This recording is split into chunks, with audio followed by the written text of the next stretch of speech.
What's up, fellow MGTOWs? This is MGTOW Rush here for my second video. I guess I got a few good responses from my first video. I didn't really know what to expect, but I got quite a few of the big names that showed up on my comment list, so appreciate for that. So I'm here to talk about something that a poster, Sono Tom, brought up in his post. He asked me to talk more about always having been a MGTOW, because I talked in my last video about how I believe I have always been a MGTOW, and I guess I just didn't realize it until my divorce. So I'm going to talk about that for the first part of the video, and he also wanted me to, what was the other thing he wanted? Oh yeah, he wanted me to talk about why I picked an abuser for my ex-wife and things that were related to that. So, what does it mean when I said that I had probably always been a MGTOW? As far as I can remember, looking back, even when I was young and in school and up into high school, I always kept this distance from girls. I had a few girlfriends in high school, but I guess the best way to describe it is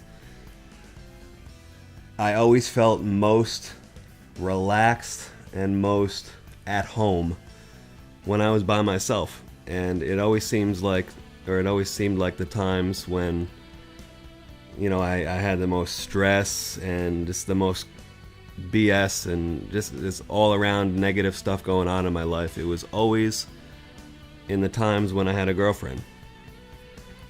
And I guess, I wasn't able to consciously realize what was going on at the time. It's only now that I'm, into my 30s that I realize maybe it's because I was always a MGTOW and I just didn't realize it. I think it's possible we might be born this way. I don't want to get into the whole nature versus nurture thing, or what's in our genes, or what is learned behavior.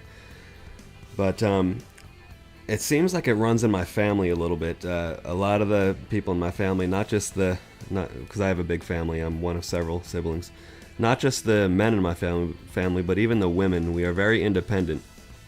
I think it's largely ingrained in our genes and who we are. I think some people it's not, better or worse or anything on the moral spectrum, but some people are just more independent than others.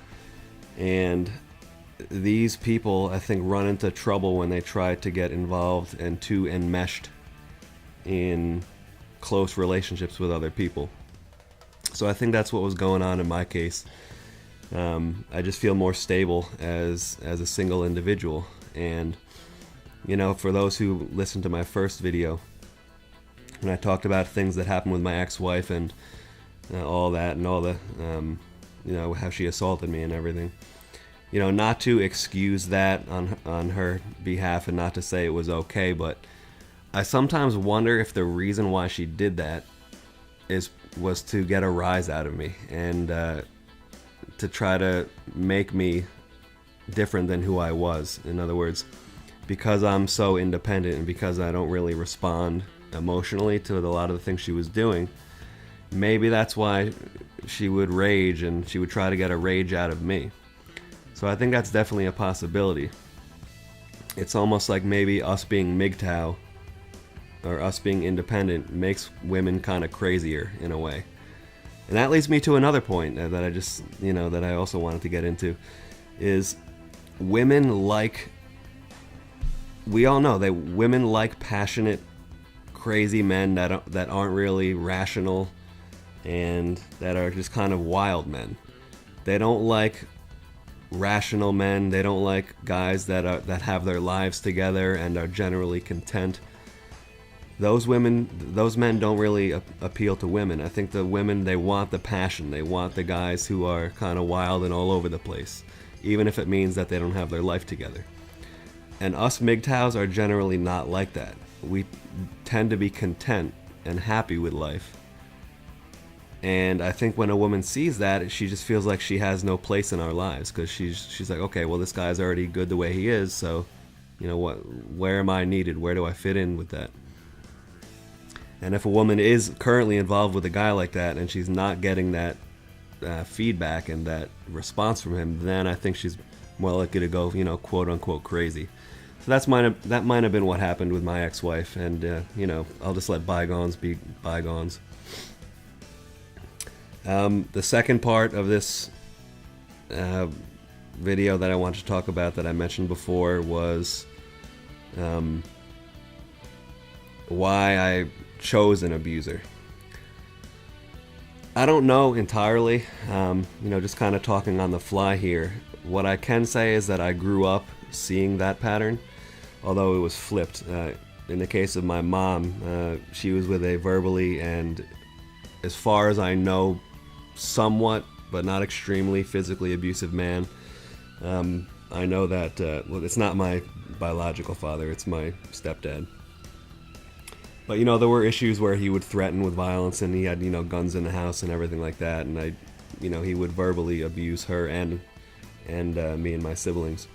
So I saw that pattern growing up, and the psychologists would say that when we get older, we try to recreate our experiences when we were growing up, whether they are negative or positive. So that's definitely a big element of why I chose an abuser.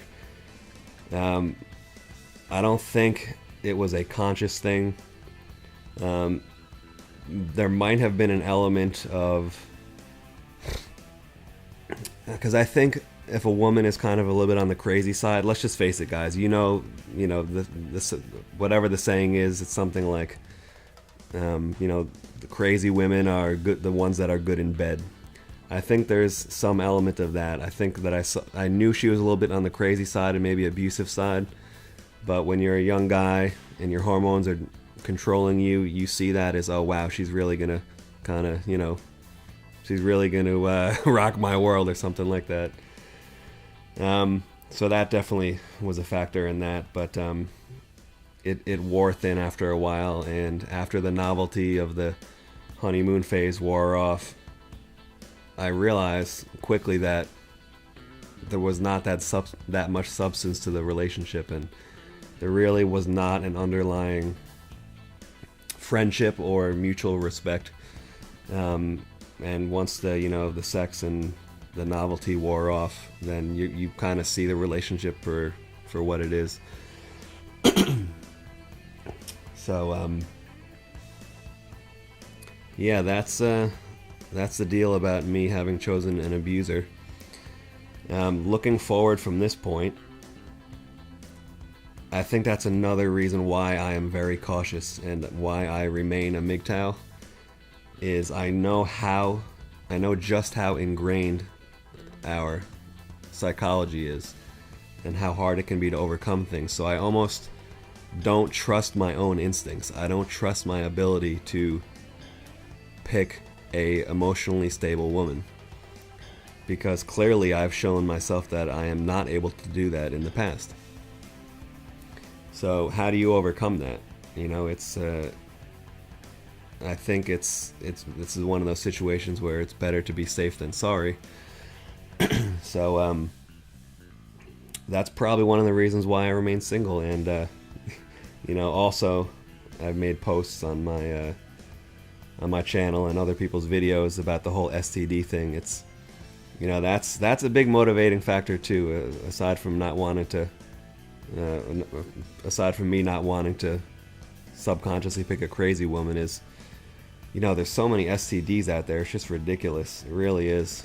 And I don't know what the percentages are, but you have a good chance of getting an STD these days.